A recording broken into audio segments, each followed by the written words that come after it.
What's up? It's your boy Kevin to turn on this motherfucking YouTube shit. Wow, what the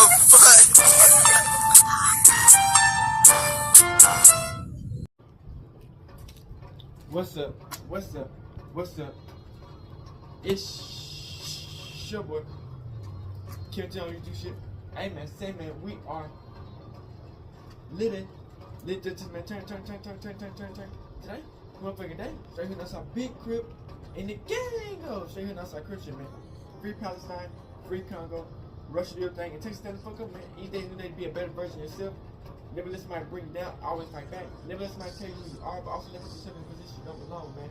Stay humble in this bitch game. Hey man, say man. Let's get on this revolution, on this movement, man. We continue to fight, man. Hope y'all enjoy these videos, man. Come to the Black Hebrew Israelite, man. As a real Jew. Let's get into this bitch. Alright. Boom. Today, motherfucking day. Straight here outside Big Crip and the gang. Outside shit. So we finna talk this shit, man. Motherfucking industry plants, man. You know what I'm saying? A lot of this stuff in the rap game, man. Y'all don't understand that a lot of the people in the rap game, man, is 9 times out of 10 an industry plant. You know what I'm saying? Like, and it's kind of hard to explain what an industry plant is. You know what I'm saying? But it's kind of like when you got a backing of organization, and you have, and it's weird because anything is possible, but it's like when an organization that's like a big known company push your music before everybody else, and nobody ain't never heard not a single piece of your shit ever before. You ain't got nothing in the vault. They basically created you in the lab. You know what I'm saying? It's like they basically just create you out of nowhere. So you know that's basically what the industry plan is. So we got like these few industry plan people that we were talking about on this bitch, man. But like y'all already know how I feel about industry plans, man. But we in this bitch, man. Hope y'all enjoy it, man.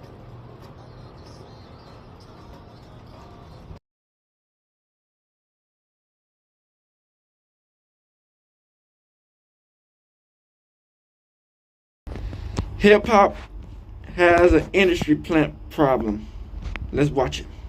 Usually when an artist blows up out of nowhere and goes viral, they are labeled as an industry plant. And lately, a lot of artists in the hip-hop space have been blowing up out of nowhere, which has left a lot of people feeling like there are industry plants popping up every other day. So today, I wanted to look into these artists and their come-ups and get to the bottom of this industry plant epidemic, starting off with Tommy Richmond. Tommy Richmond is the most recent hip-hop artist to get hit with industry plant accusations. And to be fair, it's kinda understandable. After his song $1 Million Baby went super viral, he became the first artist since Oliver Anthony to debut at number 2 on the Billboard Hot 100 with no previous chart history. On top of that, the song has over 600 million streams on Spotify. If you think you haven't heard the song, you definitely have. It's been all over TikTok, and I know I'm not the only one of us who's up late scrolling on TikTok when you should be sleeping. To many people, he came out of nowhere and became one of many artists on this list who was immediately hit with the industry plan accusations. So let's look into it. Tommy Richmond is an artist who, after one quick look into his Spotify history, you can see he's actually been dropping music for a very long time, ever since 2016. For a long time, his music was nothing special, but over the years, he definitely started finding a sound with better production,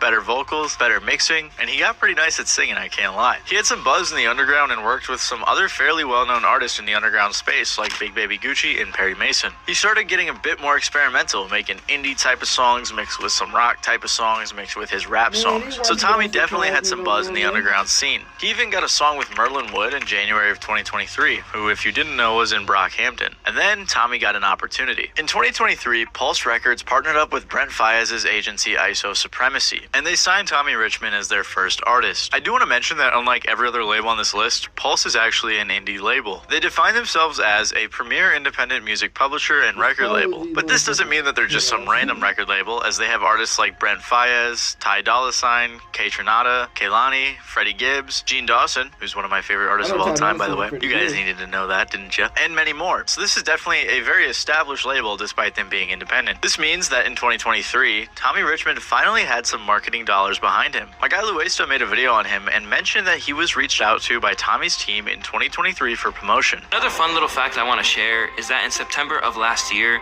Tommy Richmond's team actually reached out to me to do a promo for him on my TikTok. Who is this artist that is opening for Brent Faiyaz on tour? His name is Tommy Richmond. At one point in my video, I showed how Tommy had about 300,000 monthly listeners on Spotify, and now he currently boasts over 40 million at the time of this recording.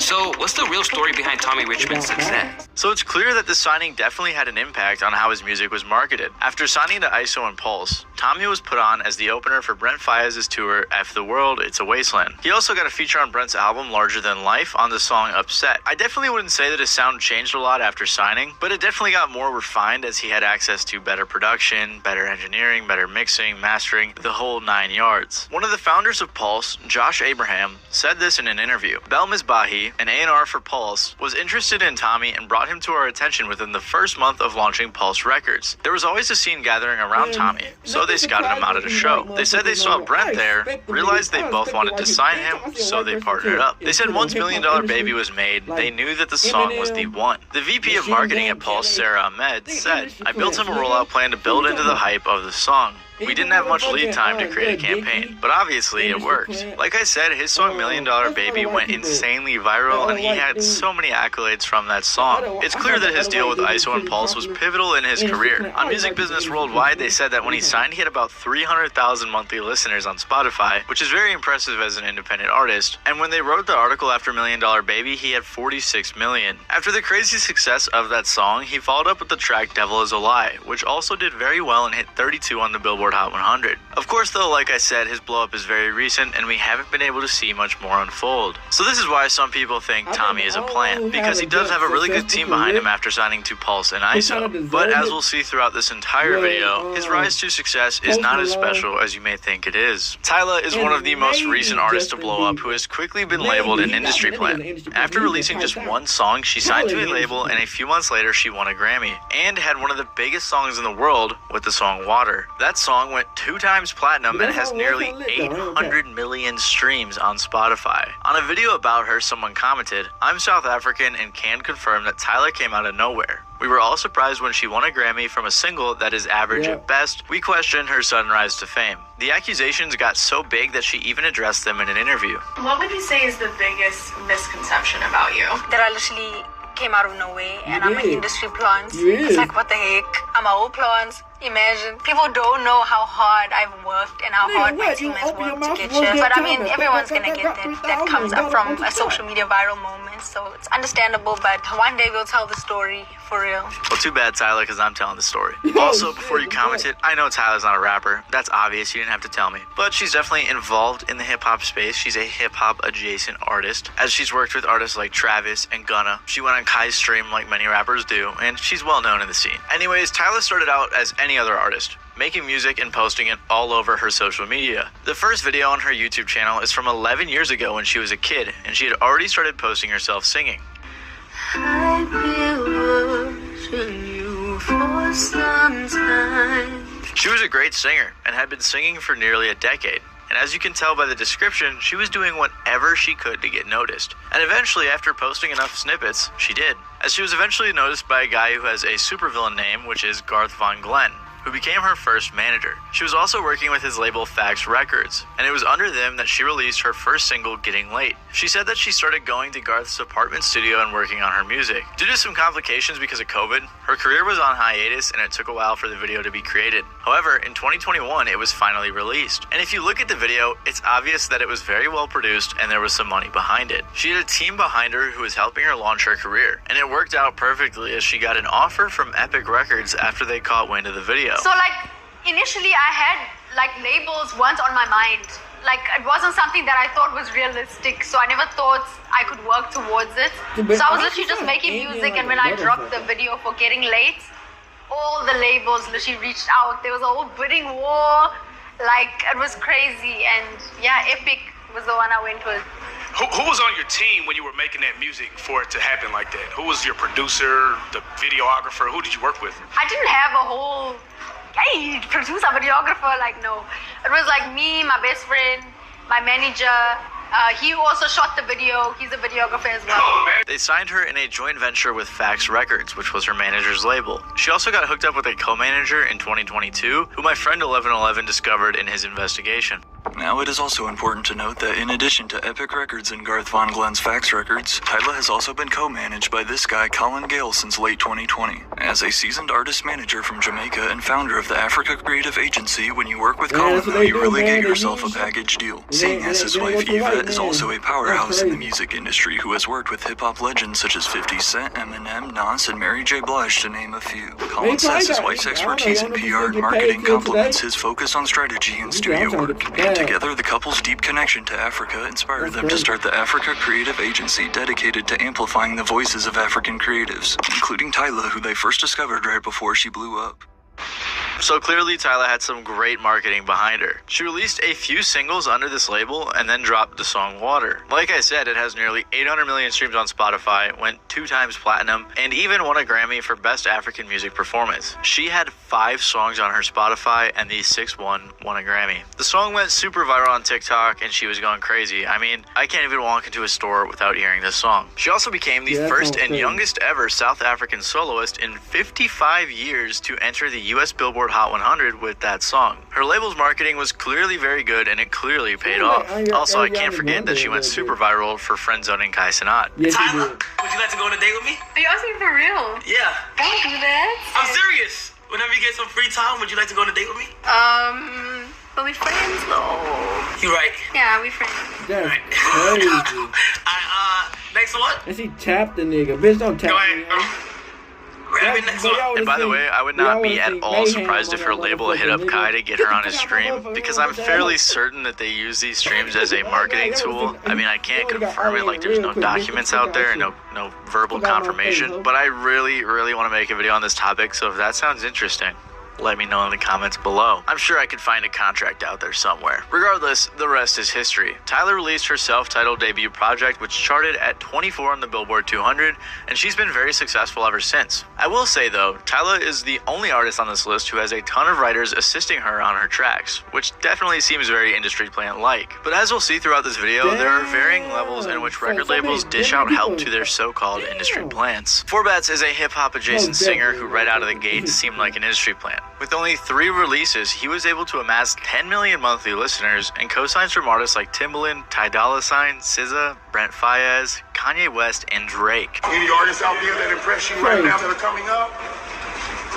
Forbats. So obviously this is going to get you industry plant accusations, and to be fair, it's totally understandable. So let's look into it. When Forbats came out, he was extremely mysterious, and we knew nothing of his past, and we still hardly know anything, to be honest. All we knew about him pre-2023 was, as he said in a Genius interview, "I've been taking music seriously since I was like 14. I was just scared. I used to be on YouTube and I looked up how to blow up." On June 27th of 2023, Forbats released his first song called Act 1 Stickers 99. The song wasn't produced by any big name producers, and it didn't really get a ton of attention right away, at least compared to what he has now. Fast forward a few months and he released a music video for Act 1 as well. The music video helped a lot, and by December of 2023 he had 40,000 TikTok followers, 260,000 monthly listeners, and 2 million streams on the song Act 1. Then 2 months later, he released his second song, Act 2 Dated 8, accompanied with a music video.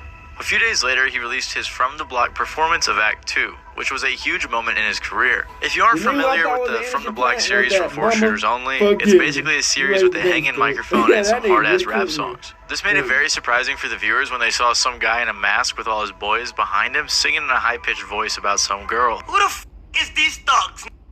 A clip of this performance went super viral on TikTok and had tons of popular streamers and creators reacting to it.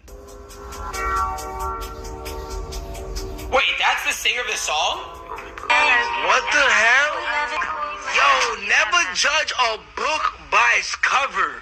The marketing idea of juxtaposing Forbats' look with the song was an amazing idea that worked out super well, and it aided in the song going viral. However, because the marketing was so clever, people automatically assumed that Forbats had some type of help. Regardless, like I said, the song was going crazy. He had Robin Thicke doing a cover of the song.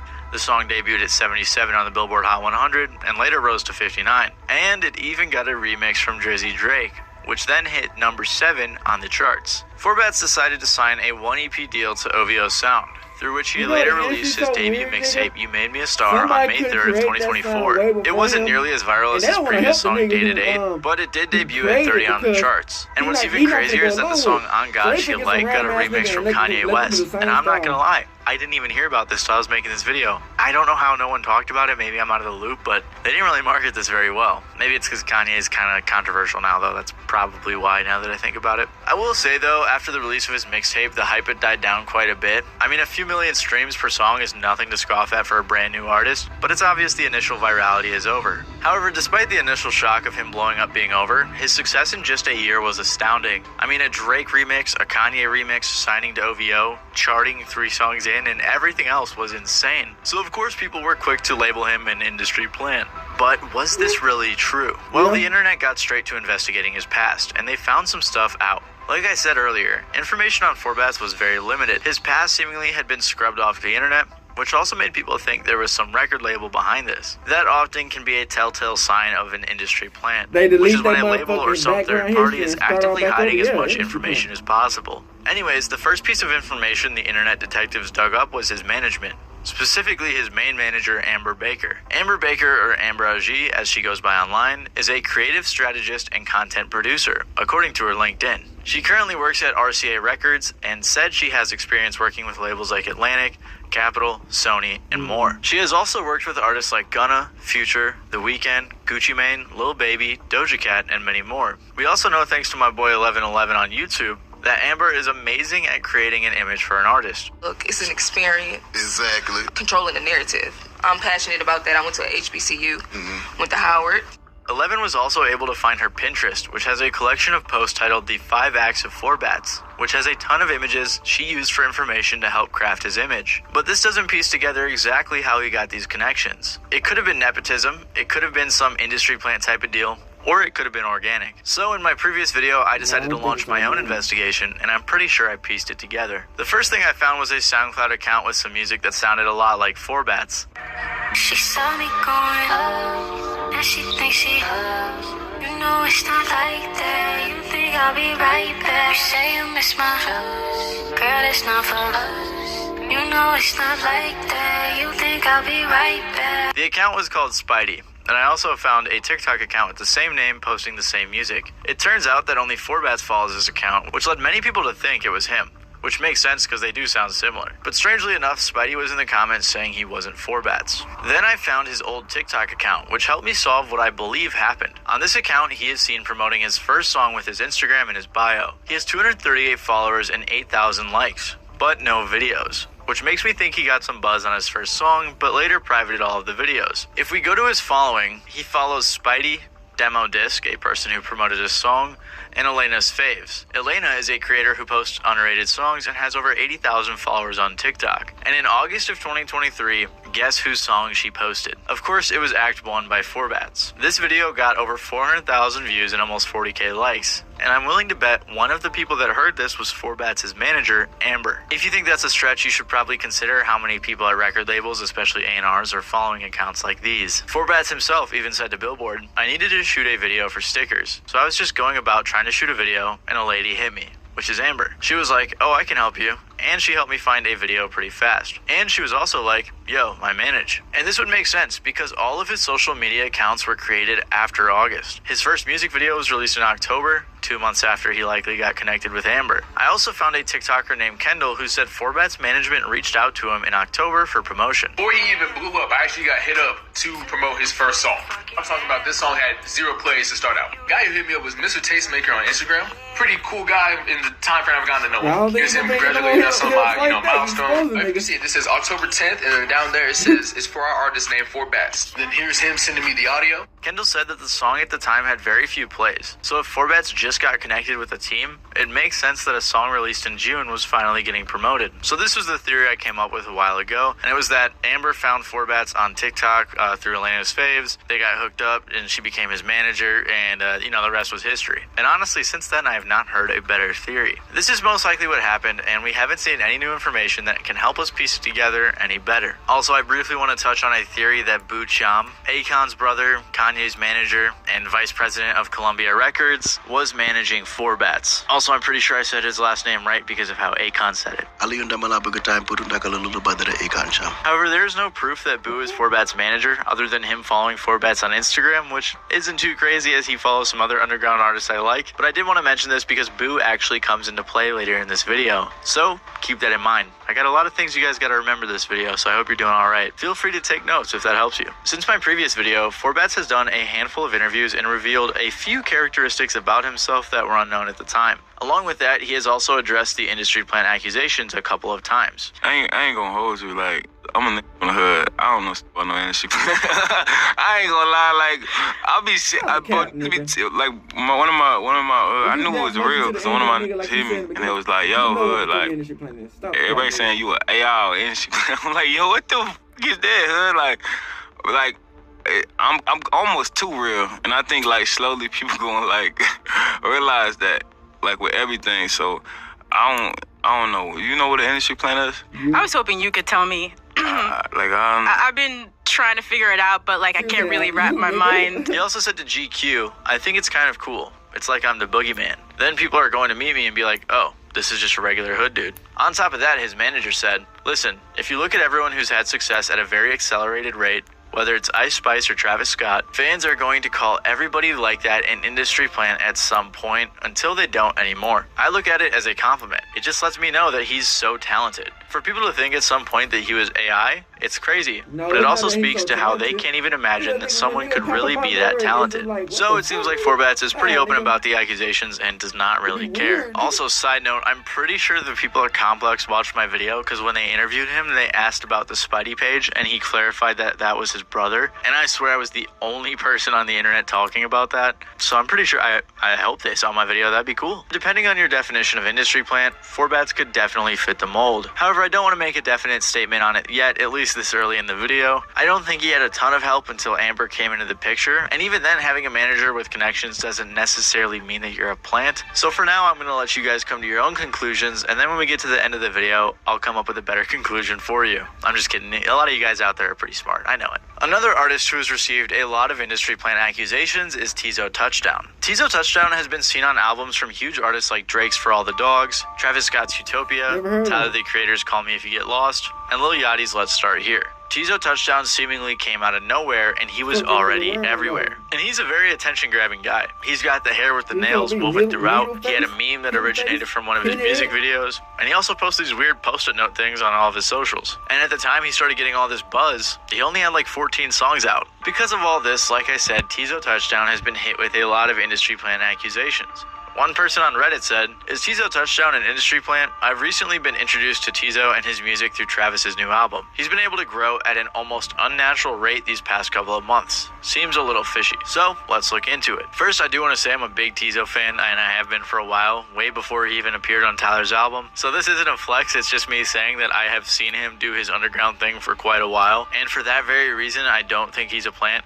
But you guys know me, I'm very good at being unbiased, so I will do that throughout the entirety of this section. Tizo Touchdown is fairly mysterious and not much is known about him, but what we do know allows us to understand him. He was born in Beaumont, Texas in '92 and his dad was a DJ. He mentioned his dad a lot, as his dad was crucial in influencing Tizo to become a musician. He said his dad would take him to DJ shows when he was a kid and they'd stay out super late. Well, Tizo watched and learned how to DJ at a young age. He began making and releasing music around 2010. First briefly under the name AT, and then he switched it to Tizo Suave. The music he made at the time wasn't terrible, but it was what you would expect from a kid in high school in 2011 making music. Lose is not an option. If I like it, I'ma copy. Why you niggas cock blocking me and my team is battle popping. He had also been using his skills he learned from his dad to produce songs for himself and for others. Most of Tizo's old music is tough to find, and there were a handful of songs on Spinrilla, but since Spinrilla has been shut down, you gotta find reposts on SoundCloud or YouTube. Tizo has also been shooting music videos and claims to have invented the $100 Beaumont music video special, since everyone else was charging way more. But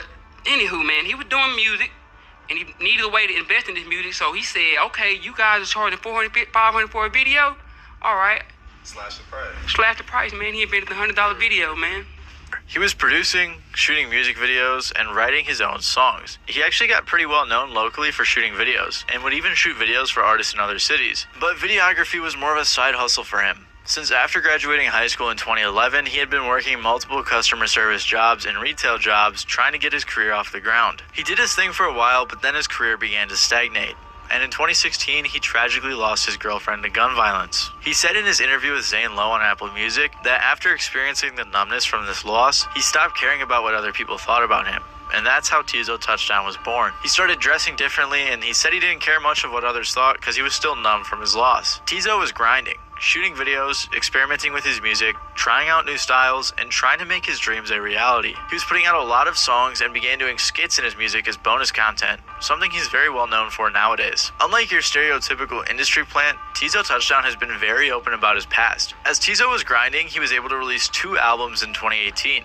And he even did some live shows and opened up for 2 Chainz and Lil Baby. However, Tizo really began to get some buzz in 2019 when he released the song 100 Drums. It was a song about gun violence in his area, and it really resonated with a lot of people. Tizo even got his first interview because of this song. It helped his career out a ton. A bunch of artists reposted it, and then it caught the attention of the A&R Amal Noor. She reached out to him and quickly became his manager. This is when we would notice a huge shift in Tizo's marketing. Tizo had already been dressing differently, kind of trying to emulate that rock star vibe, but it's likely Amal helped him find himself stylistically as Tizo began to develop a very unique image. He started posting tons of extra content on Twitter, and we were introduced to the iconic location of his garage. He performed multiple music videos there, altering the stage for every song, creating a great, unique vibe. In late 2019, he posted a remix of The Box by Roddy Ricch, which helped him get a little more attention as well. Tizo also began putting nails in his hair, an idea he got after finding nails laying around his dad's house. These things became a staple in Tizo's image, no Office Max pun intended, but it helped him differentiate himself from all the other artists out at the time. His music began getting a lot of attention in the underground, helping him to develop a cult following. So clearly there was a change after Amal got involved, which is probably why a lot of people think he's a plant. Like I mentioned, there were some stylistic changes, although it wasn't a complete makeover, as Tizo is always a bit of a weirdo, as we saw in his 100 Drums music video. But to be fair to the industry plant accusers, Amal did help him out a lot. On her resume, she said she negotiated and closed a $500,000 deal with RCA Records for Tizo Touchdown. She also helped him get a $600,000 publishing deal. On top of that, she said she helped him get featured on most of the albums I mentioned earlier. And she did a bunch of other things to help his career in the creative realm and the professional realm. I also want to point out that she worked with RCA to get Tizo's deal, and Amber, who managed 4Bats, was with RCA too. So clearly RCA has some killer managers and connections. Regardless, this may make it seem like Tizo Touchdown is an industry plant, but that again depends on how you define it. As we've seen in this video, he had been grinding for years, until he finally got noticed by someone who could actually help him boost his career. I'd hope by this point in the video you're starting to notice a pattern, but I'll let you guys get to the end of the video before I break it down for you. Ice Spice is most commonly viewed as an industry plant ever since she blew up in 2022, only a year after she started making music. She's been established for a while now, and I'm sure most of us are familiar with her, but her come up was very fascinating. Ice Spice started making music in 2021 while she was still in college. During her freshman year of college, she met the producer Riot USA, and they eventually started making music together. She actually went viral first on Twitter and TikTok for a video of her doing a TikTok dance. After that video went viral, she released her first song, Bully Freestyle, in March of 2021, and continued releasing music from there on out. She utilized TikTok to promote her music, and it definitely helped with the type of videos she was posting. She was slowly but surely building a decent following on SoundCloud, Instagram, and all her other socials. Most of her early music was produced by Riot USA. Make sure to keep his name in mind going forward. Anyways, in August of 2022, Ice Spice released the song Munch, which as we all know, absolutely blew up. It was released on WorldStar, was played on radio stations like Hot 97, and was going majorly viral. Before the song actually even released, Drake tapped in with Ice Spice and told her he was going to play the song on his radio station. The DM then was supposedly leaked, but that obviously raised some suspicion for people who think it was intentionally leaked as some sort of label promo strategy. Drake also mentioned her On The Radar freestyle, which was a freestyle she did with On The Radar Radio, and it is somewhat interesting how she was getting all these connects with media outlets before her major blow up, but I mean it's also possible they were tapped in early and just liked her music. Anyways, about a month after Munch released, she signed a record deal with 10K Projects. Following her viral song Munch, she released Bikini Bottom, her debut EP with the song In Her Mood. Then later she released the song Boy's a Liar Part 2 with Pink Pantheress. Ice Spice was on a crazy role and was pulling in tons of streams on all of her songs. She most recently released her album Y2K and has worked with people like Travis Scott, Gunna, Central C, Nicki Minaj, and many more throughout her career. But honestly, all of this sounds pretty organic, so how is she even a plant? Well, after I did some digging, I may have found an answer. First of all, the guy I mentioned earlier, Riot USA, the dude who produced all of her original music, has some industry connections. He said his mom used to work in the music industry, and I'm not sure what she did and if she still does, but he also said that his dad is DJ Enough from Hot 97, one of the stations that promoted the song Munch. DJ Enough is known for being Biggie's road DJ and also helped promote artists like 50 Cent, Kanye, and Future in their early careers. So with all the connections Ice Spice had early on, it is possible that she had some help from some people in the industry because of Riot. On top of that, she definitely had some confirmed help beginning in April of 2022 after working with Stefan Dupree, a manager and A&R. He said in an Instagram post, "I knew Ice Spice was going to make an impact when I came across her on TikTok 6 months ago. First day I came across her, I sent her music to my brother Tory Lanez and he saw what I saw. Shout out to my brother James Roseman for doing a great job with managing her." He also posted a picture of Ice's DMs with Tory Lanez talking about how Stefan put Tory onto Ice Spice. Stefan is responsible for finding other artists too, such as Bryson Tiller and Jake. It's hard to say how well connected all of these guys are, but I think it's safe to assume that in April of 2022, Ice Spice got hooked up with some decent connections and a decent marketing budget for her song Munch, and that is probably how they launched her career. And I'm not going ultra in depth on this section because Ice Spice has been out for a minute, so most of this is well known, but as someone who's been the face of industry plants lately, I think it was worth mentioning her come up. Ian is definitely the smallest artist on this list, but he's gone viral lately, and as we've seen, the industry plant accusations have been flying at him. After his song Figure It Out started making waves, in large part due to TikTok, he started going up. He was getting posted by every blog, got a Cole Bennett music video, had a 4 Shooters Only performance that went viral, he was seen in the studio with Quavo, and he got a follow from Drake. After this, he dropped his debut project Valedictorian, which had some bangers like Magic Johnson and Never Stop. But with his super sudden rise, can you guess what people said about him? He was an industry plant, so let's break it down. Ian started off as a producer in the underground, and eventually started making music in 2022. He's actually been dropping songs for quite a while before recently blowing up, so calling him a plant doesn't seem likely. But his rapid rise has a lot of people questioning it. If you had followed him for a while, it would be like one day he was slowly growing his fan base, and the next day he exploded. And there's actually a reason for that. If you check his Spotify, his first song in 2024, Wimbledon, was released under Boo Vision. You can notice a slight stylistic change from his previous song, which was independent. Nothing crazy, but it was there. But Boo Vision is a record label owned by Boo Cham, the guy I mentioned earlier. This label is a subsidiary of Columbia Records, and Boo Cham is very well connected. He was Kanye's manager for a long time. He also managed Chris Brown, Lady Gaga, T-Pain, and others. And like I said, he's Akon's brother. This guy is super well connected, and he signed Ian to his label after him, or more likely an A&R, discovered Ian. And with all these connections, you can bet that Boo was able to help Ian start marketing himself better, develop his sound better, and connect with people like 4 Shooters Only and artists like Lil Yachty. He had a similar marketing strategy to 4Bats, but reversed. He promotes himself as some normal-ass white dude with his family in his videos. Meanwhile, he's making some aggressive-ass music. I mean, his album is called Valedictorian, and the cover is a parody of this iconic meme. This project also peaked at 54 on the Billboard 200. Now, compared to a lot of others on this list, Ian's career hasn't gone nearly as crazy, and he came out fairly recently, so it's hard to see what it'll do, but I'm really hoping you guys are noticing a pattern here. If you haven't, I'd turn the video off and pick up a book. Anyways though, the same thing is happening with every single one of these artists that I've covered in this video. I think it was 6.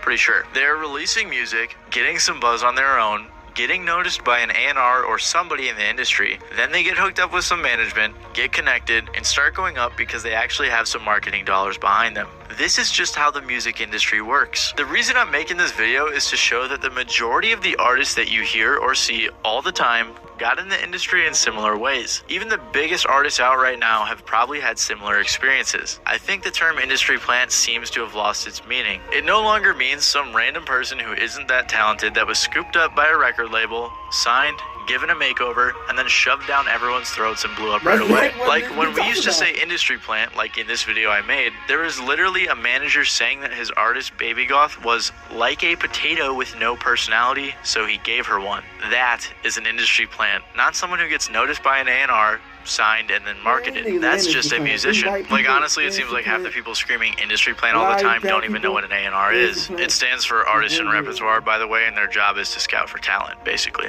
The way that people are throwing around the term industry plant all the time nowadays really can't apply to most artists. I've been in Alright, back. See, y'all see from that motherfucking man.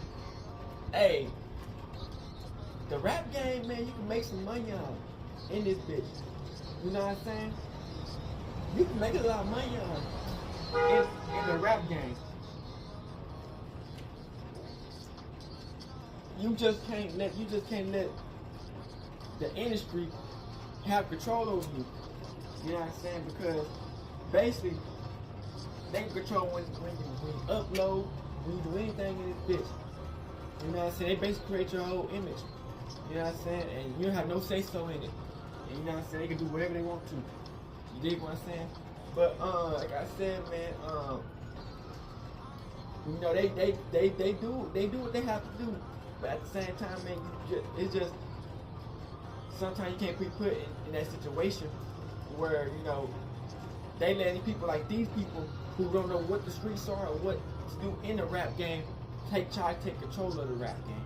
You get what I'm saying? So you just gotta stay woke and know what's real out here, man, and always keep an eye open to see what's gonna happen in life game. So just stay smart in this bitch. You got to be good. Northside, crip shit. Hey, Dad, you know, dog, when we link up, dog, this shit be legendary. You know this instrumental, you the engineer on it, so Kodak everywhere.